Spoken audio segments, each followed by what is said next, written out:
Пособия по безработице начисляются со дня подачи заявления. Об этом разъяснили в Минтруде республики. В сети распространилась ложная информационная рассылка, что средства должны начислять с мая месяца. И при этом неважно, когда было подано заявление.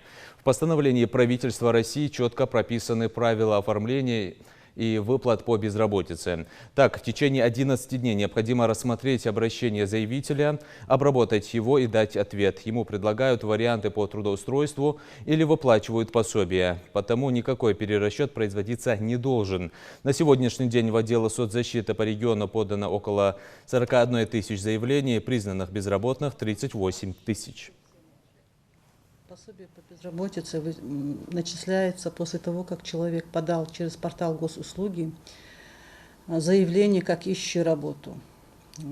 Пособие начисляется со дня подачи заявления. Это очень важно. Люди немножко не понимают, что они думают, что если он 20 или 15 числа подал, то ему начисление будет идти с 1 числа. Нет, это не так. Со дня подачи заявления. Это в соответствии с законом о занятости, с постановлениями правительства, рядом постановлений правительства. На портал госуслуги подключены сервера МВД, ЗАГСа и Пенсионного фонда. После того, как гражданин подает заявление, его заявление проверяется на 3 этих серверах. Это соответствие отчислений, прежде всего, трудовая деятельность, действия паспорта и дети. Пособие по безработице начисляется 2 раза в месяц.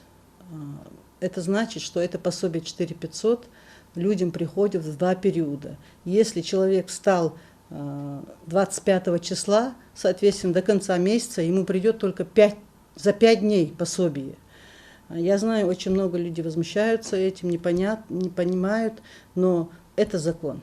И начисление делается 2 раза в месяц. Вне зависимости от человеческого фактора перерегистрация проходит 2 раза в месяц в автоматическом режиме.